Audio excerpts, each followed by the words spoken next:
Shabbat Shalom, everybody. Shabbat Shalom. Last week, we talked about where we are in the book of Deuteronomy, that these series of parshiot, these series of chapters are Moses' farewell homilies to the people of Israel to reinforce their obligations as to how they will engage in the mitzvot when they enter Eretz Yisrael. And I think it's a good time for us last week, this week, and moving forward until Rosh Hashanah and Yom Kippur that we take this time to think of the conclusion as Moses did, and we think of the renewal, the return. So we want to use this time, this space, to get us into the mindset of the high holidays. And the staff, we want to prepare you, and we want to teach you so that come the evening of September 15th, you'll have an idea about some of the customs, the rituals, as to why we do things. Last week, if you didn't hear, we talked about the difficulty of not having second day Yontif and what happens when a hog falls on Shabbat to blow the shofar and not to blow the shofar, and we decided to blow the shofar because we don't have second day Rosh Hashanah yet. I'm just kidding. Okay, I'm just kidding. You know, if you go back 2 years ago to that sermon, I say yet. There are some laughs. But Ken and I and Elizabeth, we have this goal that, especially for our younger congregants, then when they go to college, whether they go to Aish, Chabad, wherever they find themselves, another Reform shul, conservative shul, that there's some type of commonality in the rituals that we do. And we may be Temple Emanu-El, founded in the late 19th century in Birmingham, Alabama. Each synagogue in a region, a city, it has their own ethos, its own custom that they've been doing things. So whenever there's new clergy that enter a shul, we make changes. Some people really like them, some people really don't like them, and some people are in the gray. We want to be vessels, and we have no doubt, we know that we will hear from you. So tonight, I want to talk about Kol Nidre, and I've talked about this, but I've never done it in a formal teaching. That we know Kol Nidre as all vows, or the evening of the Yom Kippur service. Before I came, we only sang it once. And according to a legend, apparently it was really hot one day when Rabbi Graffin was here in Yom Kippur, the evening, and instead of a sermon, he wanted to hear a rendition of Kol Nidre. Is that true? Donald doesn't know. Okay, the historian. Okay. So when I came, there was no sermon on Kol Nidre. It was done by the music. But my question is, why don't we do Kol Nidre 3 times? So last week, for those who were paying attention, who wrote Avinu Malkeinu that we know? This is the joke. We know it as, who's Avinu Malkeinu? Barbra Streisand. Remember? Okay, it's written by Janowski, but everyone knows it as the Barbra Streisand Avinu Malkeinu. Okay? Now for Kol Nidre, let's see how good you guys are. What version of Kol Nidre do we do? Who sang it?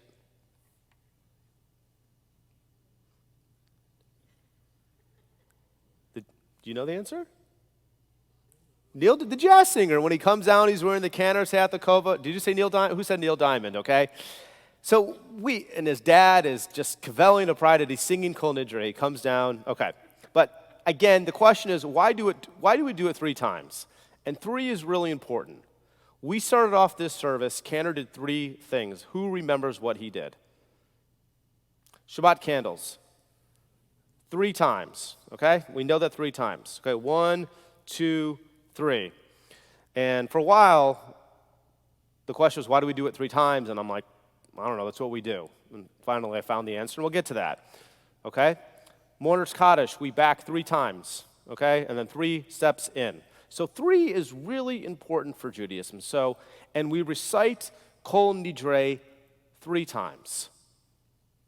Again, this idea of 3. So the first part of Yom Kippur, this service, we stand here for about 15 minutes. Past presidents are holding the Torah. You guys are standing, hopefully bending your knees. Kendra Whitner sings it the first time. The cellist plays it the second time. The third time, it's a sheluv, it's a kamatzia of the cantor and the choir doing it for the third time. And then after that, we have this big part with the organ and the choir. God has forgiven us, God has pardoned us as we requested. So life for the Jewish people around 1,200 years ago was incredibly difficult. We had the Crusades. Jews were forced to live outside of the feudal system. Life was difficult. So the question for us was, what happened when we made a promise to God, and because of our circumstances, we were unable to fulfill that vow? And in the Jewish religion, vows were incredibly important. Even though they flirted with this idea of Kol Nidrei being located in the Talmud, a lot of rabbis wrestled with the idea of not fulfilling a vow that we made to God. Finally, Rabbi Tom Rashi, the famous commentary, his grandson nails it perfectly for us. That if it's written in the Torah that above all we shall live by the law and not die by the law, we have to figure out a way where we feel spiritually complete and God understands the deal that we made for Yom Kippur. So any of those vows we made to God, dear God, I will go to shul if Alabama wins this football game. I know most of this congregation has said that prayer, okay? Some type of vow you made to God, but due to life circumstances, it doesn't happen. So Kol Nidrei was designed to give us that it is okay. So the first time we recite Kol Nidrei, we're going into God's chamber. It's the outermost chamber, the third chamber. And the second time, we get a little bit closer to God's throne, for God to forgive the vows that we made. And finally, we get into God's chamber. And this is the beauty of the liturgy, that often we hear our Father, our King, God as the Melech, God is King.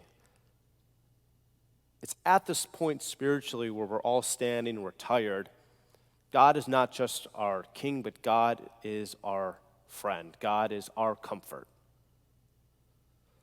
So us reciting Kol Nidrei 3 times, yes, it happens to be that's what we do on Kol Nidrei, but I want this congregation to explore our relationship with the presence.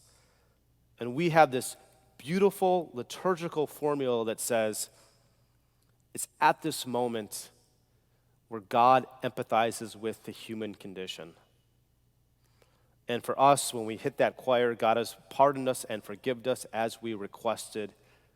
That's why we do it. So if God is able to forgive the mistakes that we made to God, al chat kama v'kama, all the more so when we have the courage to say sorry to another human being, or when a person says sorry to us. If God can forgive our humanities, we should have the strength to offer an apology and to accept an apology. The ability for us to create better experiences for other people is how we bring calm into this world. So the liturgical formula of Kol Nidrei, even during Judaism's most darkest hours, it still commanded us to pursue teshuvah, that return. So last week, it's about blowing shofar on Shabbat. Tonight, it's about we recite Kol Nidrei 3 times. If God is able to forgive us, may we have the strength to be forgiving of others. Shabbat Shalom. We rise together. Aleinu 586.